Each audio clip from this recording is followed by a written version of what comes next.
Salam sejahtera bagi Bapak Ibu Saudara yang terkasih. Kita bersyukur bersama-sama untuk kesempatan yang indah ini, untuk waktu yang Tuhan masih sediakan bagi kita untuk dapat menjalani kehidupan pada saat ini, dan untuk menuntun kita dalam menjalani sepanjang hari ini. Kita bersama-sama akan merenungkan firman-Nya, dan kita diberi kesempatan untuk kembali berjumpa di dalam renungan harian Jumat 15 Juli 2022. Mari bersama kita berdoa. Engkau sungguh baik dalam kehidupan kami. Kami bersyukur untuk penyertaan-Mu dan kesempatan yang indah yang boleh Engkau anugerahkan kepada kami semua pada pagi hari ini. Kami bersama-sama akan membaca dan merenungkan firman-Mu untuk dapat menuntun kehidupan kami dalam menjalani keseharian kami pada saat ini. Sekiranya Roh Kudus akan menolong kami, memberi kekuatan kepada kami untuk memahami firman ini dan boleh mengaplikasikannya dalam sepanjang kehidupan kami, terkhususkan pada hari ini. Berkatilah kami semua anak-anak-Mu Tuhan, di dalam nama Yesus Kristus, itulah Tuhan dan Juru Selamat kami. Amin. Mari membuka Alkitab dari kitab Amos pasal 5 ayat 21 sampai ayatnya yang ke-27. Firman Tuhan, ibadah Israel dibenci Tuhan. Aku membenci, aku menghinakan perayaan-Mu, dan aku tidak senang kepada perkumpulan rayamu.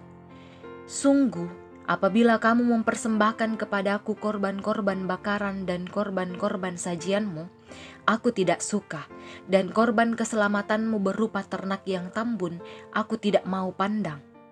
Jauhkanlah daripadaku keramaian nyanyian-nyanyianmu, lagu gambusmu tidak mau aku dengar.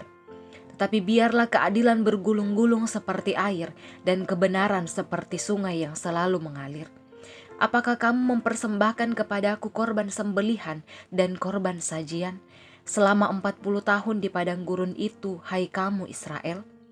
Kamu akan mengangkut sakut, rajamu dan kewan, dewa bintangmu, patung-patungmu yang telah kamu buat bagimu itu.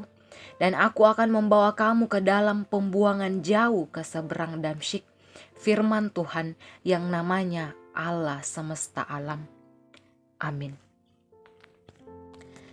Bapak Ibu sahabat renungan yang terkasih, tema perenungan kita pada pagi hari ini adalah Tuhan menghendaki ketaatan.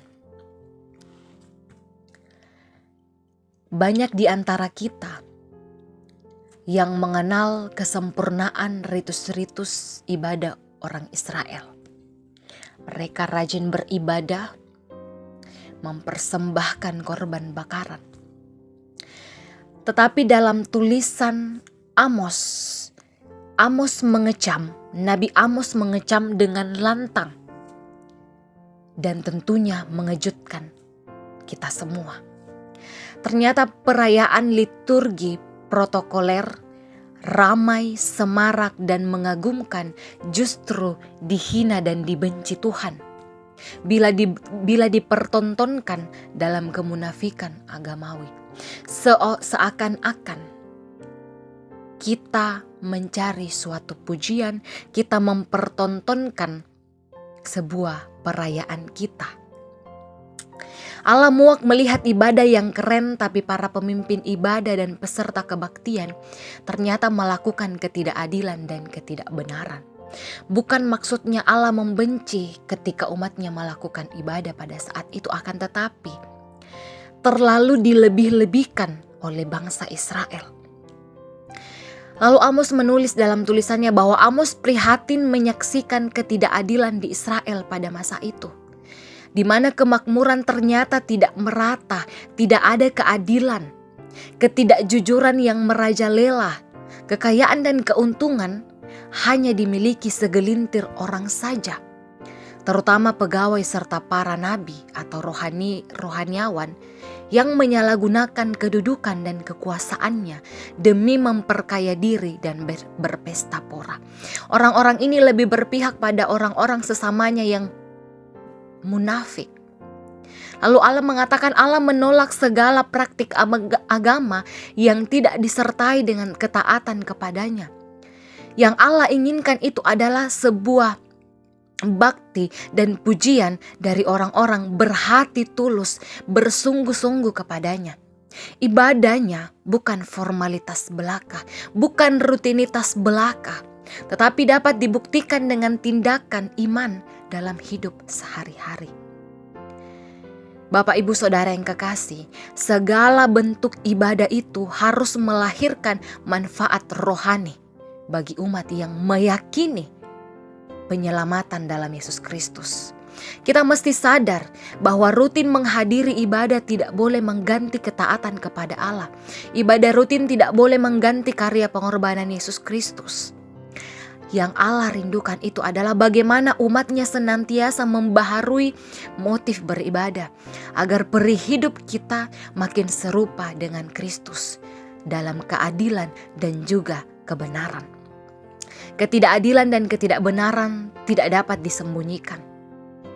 Yang mau Tuhan kehendaki adalah keadilan bergulung-gulung seperti air dan kebenaran seperti aliran sungai yang melampaui pameran ibadah.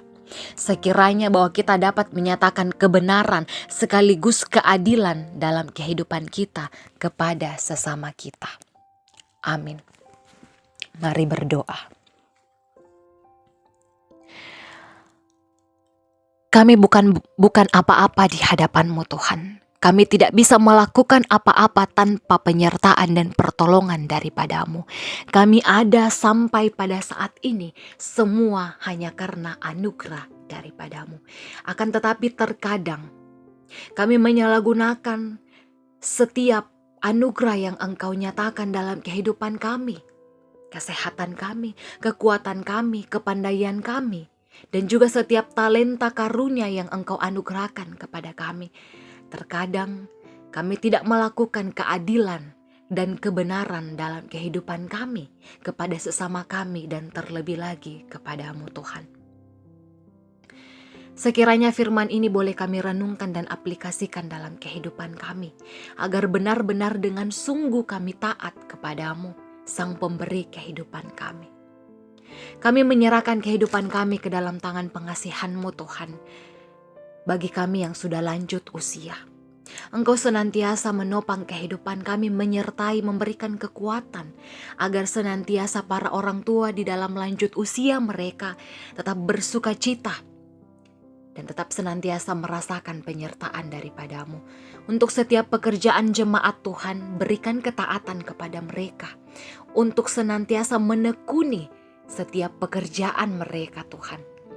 Dan untuk anak-anak-Mu, biarlah senantiasa bertumbuh di dalam kasih-Mu dan juga berikan ketekunan di dalam pendidikan mereka dan mereka pun boleh menjalani masa muda dengan baik. Engkau senantiasa menjadi penghibur, memberikan kekuatan kepada jemaat-Mu yang berduka cita karena kehilangan orang yang terkasih, membawa pemulihan kesembuhan kepada jemaat-Mu yang mengalami kelemahan tubuh. Dan kami pun senantiasa bersyukur atas anugerah pertambahan usia yang boleh Engkau nyatakan kepada jemaat Tuhan. Dan berkat dalam bentuk apapun itu Tuhan, kami berterima kasih Engkau senantiasa memberikannya kepada kami. Sekiranya Engkau memberikan kebijaksanaan dan hikmat kepada kami untuk mengelola setiap berkat yang Engkau nyatakan dalam kehidupan kami. Kami pun boleh berbagi dalam kecukupan kami ini, dalam keterbatasan kami ini kepada sesama kami. Engkau senantiasa menolong bangsa dan negara kami. Biarlah mereka boleh memimpin kami Tuhan. Setiap pemimpin kami boleh memimpin dengan keadilan dan dengan kebijaksanaan. Engkau tolong berkati setiap jemaat-Mu, umat-Mu yang Engkau pakai untuk menyebarluaskan Injil-Mu di dunia ini Tuhan. Menyebarluaskan pengajaran-Mu di dunia ini Tuhan. Engkau senantiasa ada bersama-sama dengan mereka. Seluruh kehidupan kami Kami serahkan ke dalam tangan pengasihan-Mu Tuhan sepanjang hari ini dan untuk seterusnya. Pergumulan kami, rencana hidup kami percaya Engkau ada senantiasa menguatkan kami agar kami boleh menghadapi setiap pergumulan kami Tuhan. Dan kami pun boleh merancangkan segala sesuatunya atas campur tangan daripada-Mu. Allah Bapa dalam kerajaan sorga, ampunkan segala dosa kami. Bukan kehendak kami yang terjadi, melainkan kehendak-Mu lah yang terjadi dalam kehidupan kami. Inilah permohonan kami dan ungkapan syukur kami. Di dalam nama Yesus Kristus, itulah Tuhan dan Juru Selamat kami. Amin. Demikianlah renungan kita pada pagi hari ini. Sekiranya firman yang boleh bersama kita dengarkan boleh menuntun kita untuk menjalani kehidupan ini agar boleh senantiasa taat kepada Tuhan sebagai pemberi kehidupan kita. Selamat beraktivitas, salam sehat. Tuhan Yesus memberkati.